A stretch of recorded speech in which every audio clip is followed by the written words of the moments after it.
I grew up in a house where love had to be earned. It wasn't freely given, not the way I used to see it in other families. My mother could smile brightly at neighbors, charm teachers, even act warm toward complete strangers, but at home, her face hardened into stone. My father didn't raise his voice much, but his silence weighed more than any scream. And then there was my brother, the golden child. From the earliest years, I was told, be quiet, be useful, be good. I brought home straight A's, never argued, learned to anticipate everyone's moods before they shifted. Every achievement carried the same hope. Maybe this time they'll notice me. Maybe this time they'll say, we're proud of you. Instead, the words I heard were always the same. You could have done better. Look at your brother, he really tries. Don't be so dramatic. You're too sensitive. So I grew up believing love was transactional. That it was a reward for obedience, silence, and self-erasure. I learned to disappear during storms. To walk on eggshells so quietly no one would hear me crack them. To sense my mother's irritation before it turned into words. To soothe my father's disappointment before it could cut deeper. I became the good daughter. The best daughter. So good that after a while, it was as if I wasn't even there at all. By the time I was 10, I already knew my role. I wasn't the star of the family, I was the shadow. The one who picked up pieces, the one who smoothed over tempers, the one who swallowed every sting and smiled anyway. My brother, Leo, could do anything and still be adored. He once failed a test, and my mother sighed sympathetically.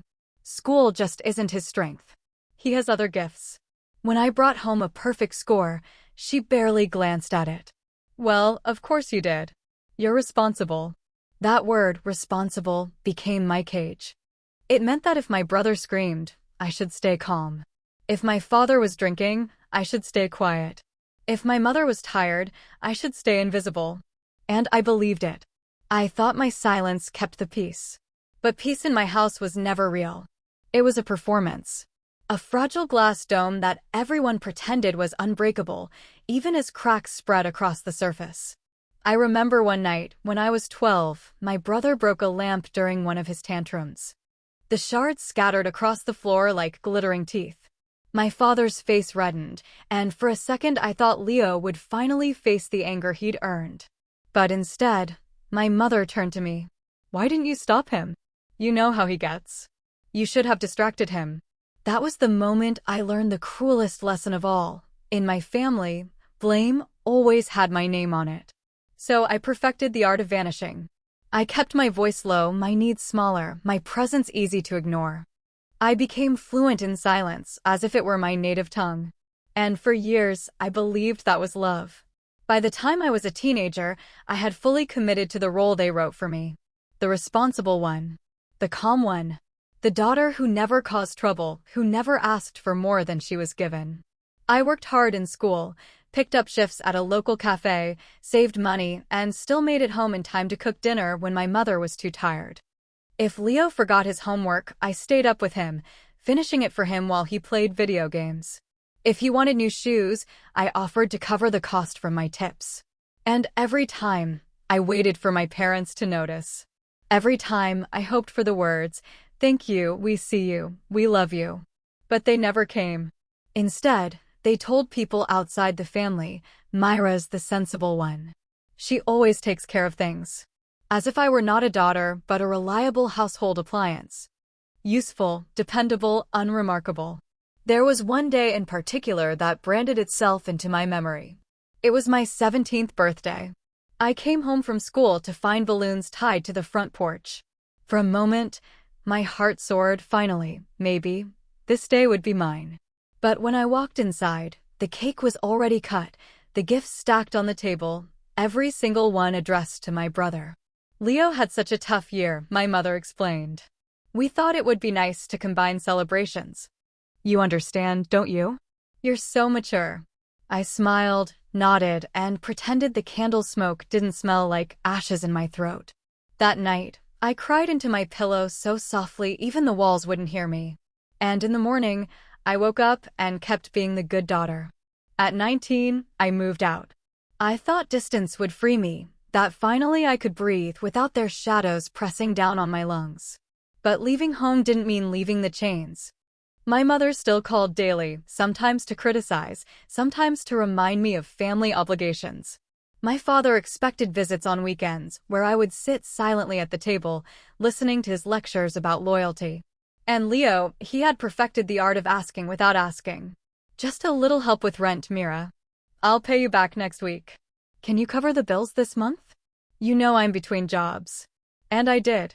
Every time. Because wasn't that what good daughters, good sisters did? I graduated from university, landed my first serious job, and even then, my achievements were measured not in my own joy, but in how much I could provide for them. When I got a promotion, my mother said, "Don't get arrogant, Mira. People notice when women climb too fast." When I was laid off during a merger, she said, "See, that's what happens when you think you're better than everyone else." Still, I called. Still, I showed up for holidays, arms full of pies and presents, desperate to be seen not as a wallet, not as a servant, but as a daughter. And every time, I left emptier than before. It took me years to realize I hadn't really left home at all. The house lived inside me. The rules, the blame, the silence, I carried it all like a second skin. And I told myself this was normal. This was family. But deep down, a quiet question began to grow, whispering louder each year. What if it isn't? I was 32 when the first real fracture appeared. It was an ordinary morning, burnt toast, unanswered emails, the hum of an overworked kettle, when my phone lit up with a voicemail from my mother. Her voice was chipper, the kind of cheerfulness that cuts sharper than anger. "Your grandmother's diamond has to stay in the family. We'll be doing the heirloom ring this Sunday. Leo is proposing to Ava soon, such a sweet girl, she'll look lovely. I know you understand. Drive down Saturday and don't wear that navy dress, it photographs poorly. Oh, and bring those lemon bars everyone loved at Easter. Good girl." The message ended. The toaster clicked. Smoke rose in a lazy curl, the scent bitter in my nose. I didn't cry. I didn't scream. I just stood there, listening to the silence after her voice, and felt something shift inside me. The diamond ring wasn't the wound, it was the diagnosis. After decades of bending, breaking, and serving, here was proof, glittering and undeniable. No matter what I gave, I would never be enough. Moments later, Leo texted me. "Mom says you'll bring the bars. Also, can you Venmo me $150? Car trouble." The same wink emoji he always used, as if entitlement could be disguised as charm. I typed no. Deleted it. Typed sure. Deleted that too. Then I set the phone down, screen glowing like a demand I had no intention of meeting. For the first time, I let the silence answer for me. And in that silence, I heard something else, small, stubborn, alive. Not rage. Not sorrow. Recognition. I pulled out a notebook and drew 2 columns. What I owe, what they owe. My list filled quickly: money, holidays, forgiveness, silence. Their side had only one word: love. I circled it until the paper nearly tore. And I realized I'd been writing this story all my life. Maybe it was time to change the ending. That weekend, I stayed home. For the first time in my life, I didn't drive down for a family gathering. I made pancakes with my daughter instead. She laughed when the batter sizzled, pressed blueberries into little constellations, and asked, "Do you think Grandma will be mad?" "Maybe," I told her, flipping a golden circle onto her plate. "But being mad doesn't mean being right." She nodded like she understood, which broke me a little, because she shouldn't have to. She was only 6. My phone rang constantly that day. First my mother, then Leo, then both at once. The voicemails stacked up. "Mira, where are you? This is important. You're being selfish, it's just a few hours drive. Family comes first. Don't embarrass us." Every word was dipped in the same poison they'd been feeding me since childhood, guilt disguised as duty. But I didn't answer. I set the phone face down and let it buzz itself hoarse. And for the first time, the silence felt like mine. That night, as I tucked my daughter into bed, she whispered, "Do we still get to be a family?" Her question gutted me, because she'd already noticed the cracks, the fractures, the quiet violence of being ignored. "Yes," I said, brushing her hair back. "We'll always be a family, you and me." That's enough. As I sat in the dark afterward, I realized something I had never allowed myself to admit. My daughter deserved a mother who chose her, not one who kept choosing people who broke her. And maybe, just maybe, I deserved that too. The following week, the silence I had created turned into a storm. First came the texts. "We just want to talk. You're overreacting. Don't punish us for one little thing." Then came the accusations. "You've changed. You think you're better than us. You're tearing this family apart." And finally, the threats. "You'll regret this. Family is family, you can't just cut us out." But I could. And I had. What surprised me most wasn't their anger. It was how desperate they sounded when I stopped giving. I had always believed they held the power, that their approval was the currency I needed to survive. But when I withdrew my own currency, my silence, my money, my willingness to endure, the entire system wobbled. I realized something terrifying and liberating. They had needed me far more than I ever needed them. One night, Leo called 15 times in a row. I didn't answer once. The 16th time, he left a voicemail slurred with rage. "You think you're so righteous, Mira? You think you can just walk away? Who's going to pick up the pieces now, huh? Not Mom. Not Dad. You." For the first time, I heard the truth in his words. He wasn't angry because I abandoned them. He was angry because I stopped being useful. That night, as I listened to his voice fade into static, I realized the truth about my family. They never wanted me to be happy. They just wanted me to be available. And I was done being available.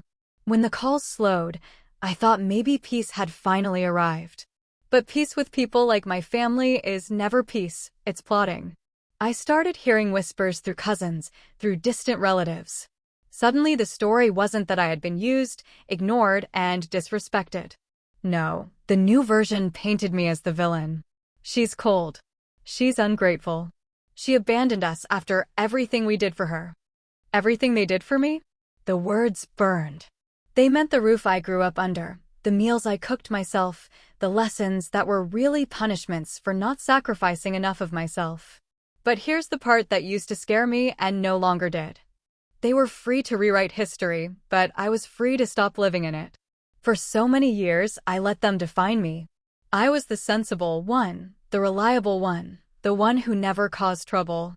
I let their version of me drown out my own. But I had proof of something they couldn't erase. Proof in the form of my life outside their grip, my daughter's laughter, my home that felt safe, my career I built with my own hands. Their narrative was a cage. Mine was a key. So I stopped defending myself. I stopped sending explanations, stopped correcting their lies. For once, I didn't need them to know the truth. Because I knew the truth. And for the first time in my life, that was enough. They came on a Tuesday, the kind of gray afternoon that makes even the trees look tired. I was slicing apples for my daughter's snack when the buzzer sounded. Through the peephole, my mother in her tidy coat, Leo behind her, hands jammed into his pockets like he was a teenager again. I opened the door but left the chain on. "Mira, this is getting ridiculous," my mother said, voice brisk, eyes already searching past me, as if I might be hiding her obedience behind the shoes. "We need to talk about Sunday. About the ring." "There's nothing to talk about," I said. Leo leaned close, his breath minty and impatient. "Just put on a nice dress and show up. Stop making everything about you." I smiled, small and tired. "Isn't that the problem? It's never been about me." My mother's mouth thinned. "Don't be dramatic. Tradition matters." "Tradition is a story we tell so no one has to say they're sorry," I said, and I surprised myself with how steady it came out. If tradition meant anything in our family, it would have included me. Eliza patted in behind me, socked feet whispering on the floor. "Grandma," she said softly, then slid a hand into mine. Pure instinct, pure claim. I felt my mother notice it, the way my daughter stood on my side of the door. "You're confusing her," my mother murmured. "Children need stability." "Yes," I said. "That's why we're not coming Sunday." Leo scoffed. "You think you're better than us now? With your job and your apartment and your boundaries." He spat the last word like he'd bitten a pit. I could have argued. I could have listed the transfers I'd made to his accounts, the late-night rides, the holidays I spent washing dishes while he napped.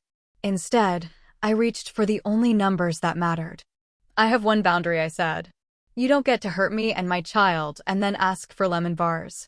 He flinched. Just a tiny one, but I saw it. My mother didn't. She folded her arms. Family forgives. Family repairs, I corrected. Forgiveness is something you ask for after repair, not instead of it. The old script rose up in her face, the lecture, the sigh, the after all we've done for you. I lifted a hand. If you want to be in our lives, I said, and I watched their bodies stiffen at our, here are the terms. No insults. No money. No last-minute demands disguised as emergencies. No showing up unannounced. And if you want to talk about the past, we do it in family therapy, with a professional in the room. Therapy. Leo snorted. What, are we broken? Yes, I said gently. We are. My mother's eyes watered, the shine that used to make me backpedal, to make me fill the silence with apologies.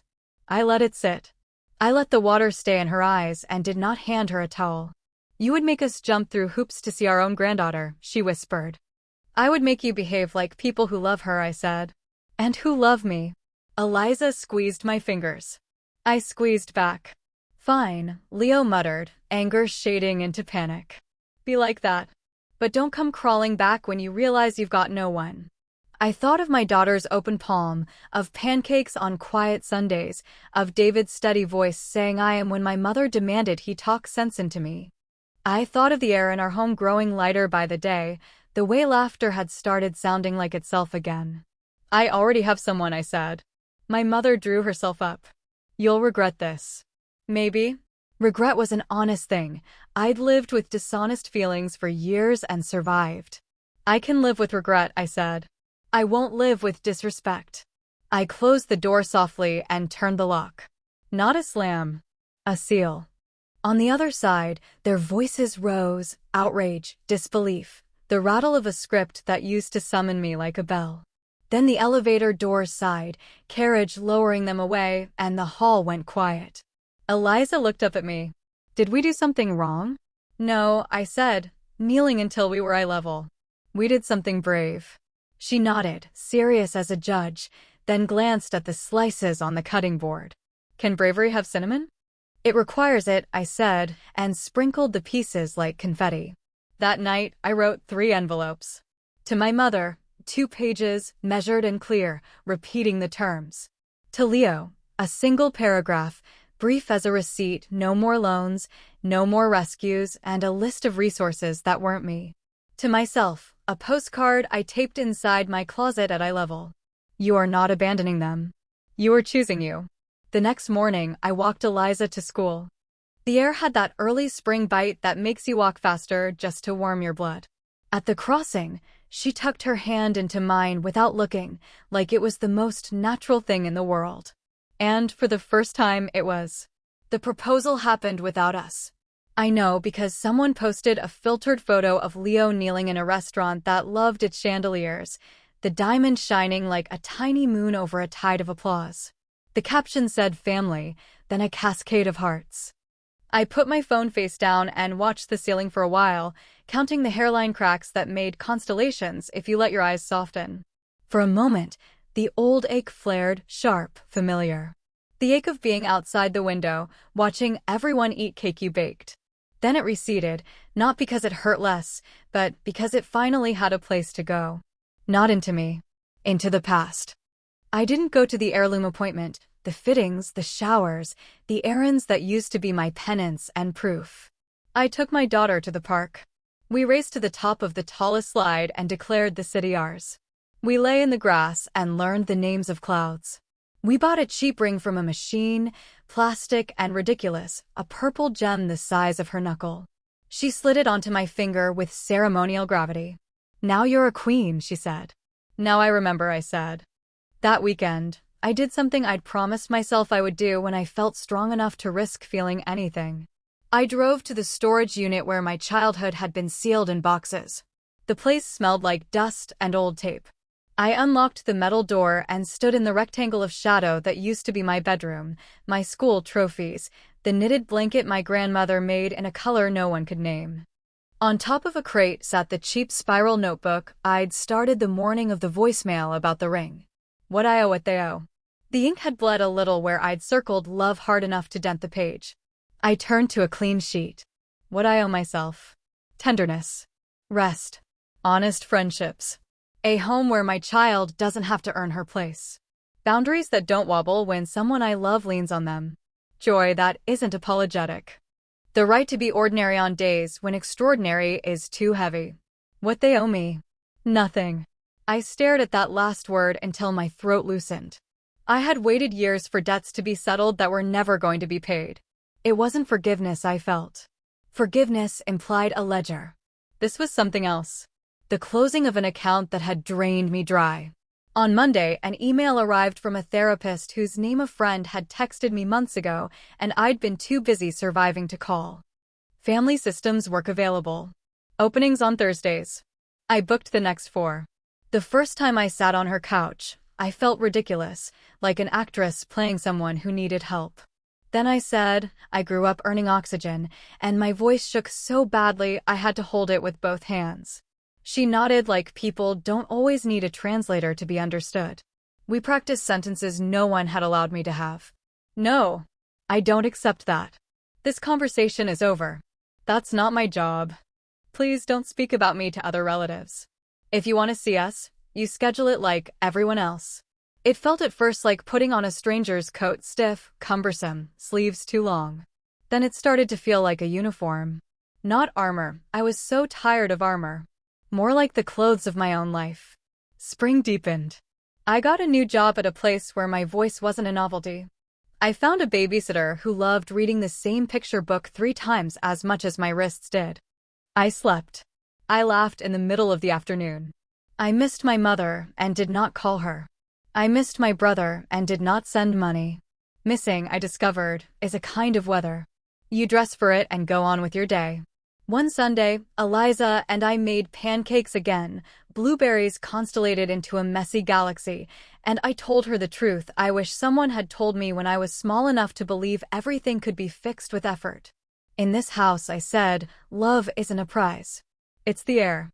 She looked up at me with that scientist's seriousness I hope the world never takes from her. Even if I spill the batter, she asked. Especially then, I said. We ate on the floor, because the table was covered in craft explosions, and declared it a picnic. My phone buzzed. I didn't look. We planned a museum trip and an after-dinner ice cream. I showed her the cheap ring still on my finger, the ridiculous purple jewel that made me smile every time I reached for my keys. This is my heirloom, I told her. A reminder. Of what? She asked. That I don't have to disappear to be loved. That night, after she fell asleep, I opened the storage box one more time. Under a stack of yearbooks, I found a velvet pouch I didn't recognize. Inside, not a diamond, not anything that would make a post worth liking. A silver thimble, smooth from years of someone's hands. My grandmother's, I realized, the woman who taught me to mend the small tears in things so they wouldn't become big ones. I set it on my dresser by the postcard in my closet that said you are not abandoning them. You are choosing you. The thimble winked in the lamplight, quiet and sturdy. Protection, but not a weapon. Care, but not sacrifice. The kind of inheritance I could pass on without apology. In the months that followed, my mother texted twice. Once, a photo from a bridal shower I wasn't invited to, captioned with a cautious "hope you're well." Once, a sentence with no punctuation, "We could try therapy if you want." I drafted replies I never sent, and then finally wrote the only one that fit. If you're willing to repair, I'm here. If not, I wish you peace. No flourish. No appeal. No lemon bars.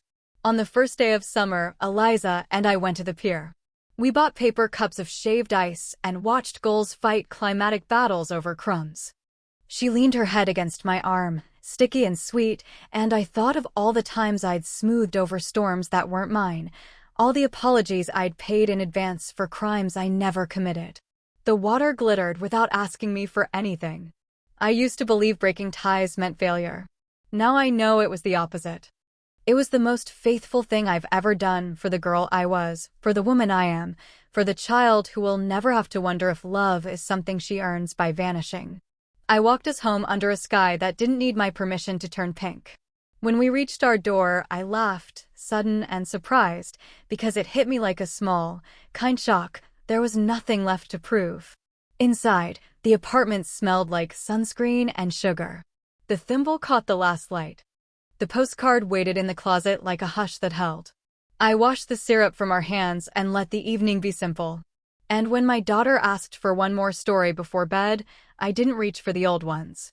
I made us a new one, a house with soft lamps and strong boundaries, a mother who doesn't disappear, a little girl who doesn't have to be good to be loved, she only has to be herself. When the story ended, she sighed happily and rolled toward sleep. I stayed a moment, listening to her breath, the ocean of it, steady and sure. Then I closed her door and stood in the hallway, palm pressed to the wood like a promise. Once I would have run to the phone to make sure no one was angry, no one was disappointed, no one was revising me into a smaller version. Now I turned off the lights, poured myself a glass of water, and wrote the last line in my notebook. I am the woman who stayed with me. And for the first time in my life, I believed it.